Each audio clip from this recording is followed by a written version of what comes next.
بسم الله الرحمن الرحيم، والصلاة والسلام على أشرف المرسلين وعلى آله وصحبه أجمعين.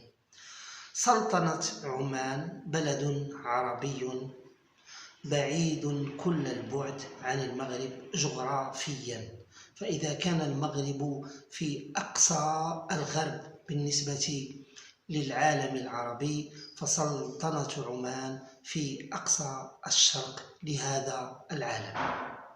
ولكن سلطنة عمان نشترك معها في كثير من الأشياء الثقافية. جئتكم اليوم بهذا الكتيب الذي كتبه كولونيل إنجليزي عن الأمثال الشعبية في سلطنة عمان، واخترت بعض الأمثال التي نتقاسمها مع العمانيين. أبدأ بالمثل التالي. يقول المثل: خنفسانة في عين أمها غزال.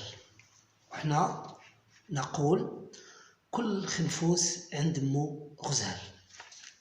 هذا المثل الأول يتضح أنه مثل مشترك بين البلدين. المثل الثاني: ضربني وبكى وسبقني واشتكى. ونحن نقول ضربني وبكى وسبقني واشكى.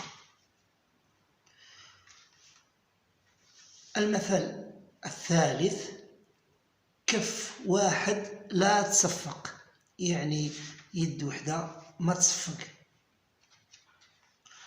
المثل الثالث والرابع: الماء زايد على الطحين.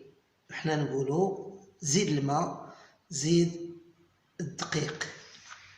والمثل الأخير يقولوا من طمع طبع، وإحنا نقولوا الطمع يخسر الطبع. إذن فالذي يطمع لمرة سيطمع لمرات ويتطبع على هذا الطمع. لهذا نقول نحن طمع يخسر الطبع، وفي عمان يقولون من طمع طبع.